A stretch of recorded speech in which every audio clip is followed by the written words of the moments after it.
Baiklah, kedua pendebat, sekarang kita beralih kepada pusingan yang keempat, iaitu soalan daripada panel hakim. Saya akan bertanyakan kepada Wan Ahmad Ghazli. Dalam pengujahan anda kan, anda tengok kesalahan ISA ni sahaja melihat kepada peruntukan Seksyen 73.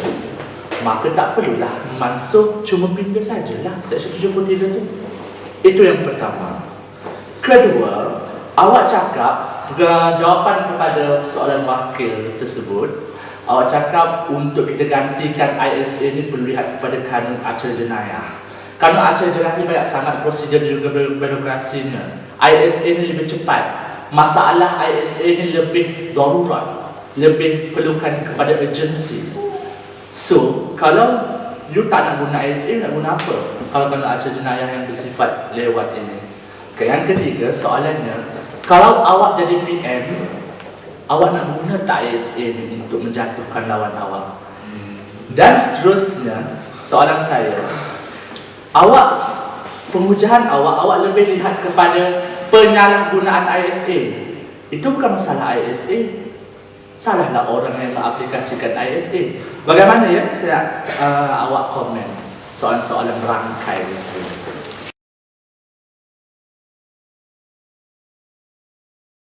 Baiklah, saya menjawab daripada peruntukan Seksyen 73. Baik, sebenarnya Seksyen 73 ini adalah peruntukan dan juga seksyen yang selalu digunakan oleh Menteri Dalam Negeri apabila mereka memikirkan sesiapa sahaja individu yang boleh menggugat kedaulatan negara, maka akan ditangkap tanpa ada reman dan juga tanpa dibicarakan, terus 3 tahun ditahan di Pusat Tahanan Kepenting.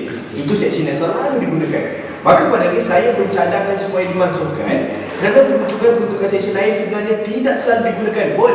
Hanya seksyen 73 ini saja yang selalu digunakan oleh kerajaan kerana ia untuk politik. Maka apabila seksyen ini saja yang selalu digunakan, yang lain tidak selalu digunakan, sehingga tidak payahlah kita masukkan saja ISA.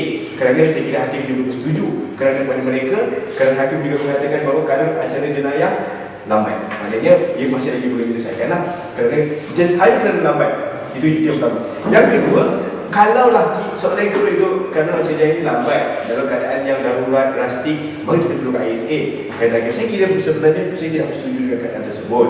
Kerana isu-isu yang melibatkan politik ataupun prinsip-prinsip kebebasan bersuara yang disekat sebenarnya boleh diselesaikan dengan perbincangan oleh kerajaan dan juga pembangkang.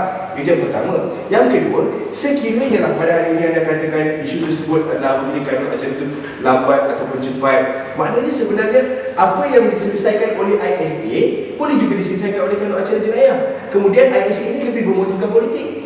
Tak payah kita masukkan saja ISA ini. Itu saja yang saya boleh katakanlah. Kemudian pada hari ini yang bercerita konon-kononnya kalaulah saya menjadi Perdana Menteri yang kena menjadi pembangkang, maka yang pembangkang ini buat rusuhan saya nak gunakan ISA atau tidak. Maka premis saya sudah awal-awal lagi, belum jadi Perdana Menteri lagi, ada saya Perdana Menteri Malaysia, demi keamanan saya nak masukkan ISA sekarang ni. Jadi saya memang nak masukkan ISA, saya memang tidak akan menyalahgunakan ISA untuk tujuan tersebut. Itu saya kira untuk difahami oleh semua. Persoalannya pada hari ini, sama ada ISA ini relevan ataupun tidak digunakan kepada semua. Kita perlu menganalisis setiap isu dan juga tindakan. Dalam aspek penggunaan ISA itu sendiri, ISA ini digunakan untuk apa? Apakah seksyen yang selalu digunakan? Maka premis di panel pencadang pada ini, kami menganalisis dengan melihat seksyen yang selalu digunakan adalah seksyen 73. Seksyen tersebut adalah untuk sesiapa saja yang difikirkan boleh menggugat kedaulatan negara. Isu tersebut boleh diselesaikan melalui kanun acara jenayah. Itu yang pertama. Yang kedua, apabila tindakan tersebut seringkali disalahgunakan, maka sebab itulah saya mencadangkan supaya dia dimasukkan. Saya rasa segalanya sudah pun terang bagi bersuluh. Saya mohon untuk mencadang. Terima kasih. Baiklah, Wan Azul Faiz, soalan akan diberikan oleh Saudara Istajib bin Mohtar dengan soalan beliau.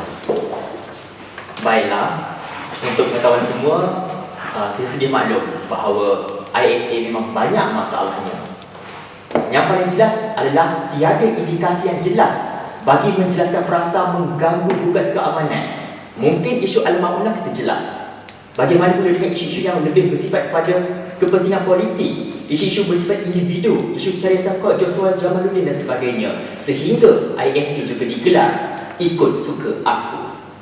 Keduanya, tempoh tahanan tanpa bicara yang terlalu lama, memakan masa bertahun-tahun dengan serangan fizikal dan mental terhadap tahanan, dan perkara-perkara ini bercanggah dengan deklarasi hak asasi manusia sejagat yang diratifikasi oleh PBB, artikel 5, artikel 6, artikel 7 dan sehingga seterusnya. Adakah anda sebagai pemimpin mahu membiarkan sahaja semua masalah-masalah ini sekadar menutup mata, memegakkan telinga? Jika dan adakah dengan masalah ini juga anda masih mahu mengekalkan ISA? Sebab saya masih tidak nampak apakah pendirian anda sebab anda mahu mengekalkan, meminda atau apa. Itu saja. Tuan Moderator, saya ucapkan terima kasih atas soalan saya. Saya cukup kritikal untuk kita bicarakan dalam perdebatan hari ini, Tuan Moderator. Kenapa Tuan Moderator saya berkata sedemikian? Apabila soalan pertama, saya akan jawabkan satu persatu. Pertama, kenapa hari ini tiada indikator yang jelas untuk menggrafikan bagaimana keadaan ini menggugat keamanan negara? Tuan Moderator, satu persoalan yang mesti timbulkan kepada semua orang dalam Dewan Perdebatan hari ini. Adakah Malaysia ini dalam satu keadaan yang aman? Macam mana kita nak tunjukkan keadaan yang aman itu dalam keadaan indikator yang jelas? Saya kira keadaan satu perkara yang sangat subjektif untuk kita letakkan indikator yang betul-betul jelas tentang bagaimana untuk kita menilai keadaan itu aman, bagaimana kita menilai tidak ada masalah antara kaum, bagaimana untuk kita menilai tidak ada satu pertelingkahan politik pun di dalam negara kita, tidak ada satu indikator yang boleh kita buat di dunia ini untuk menjelaskan perkara sedemikian. Maka dalam keadaan itu, sebab itulah kita telah menggariskan keadaan subversif ini kepada 4 perkara utama, iaitu untuk melihat kepada prinsip-prinsip ini di mana ia tidak bertentangan dengan keadaan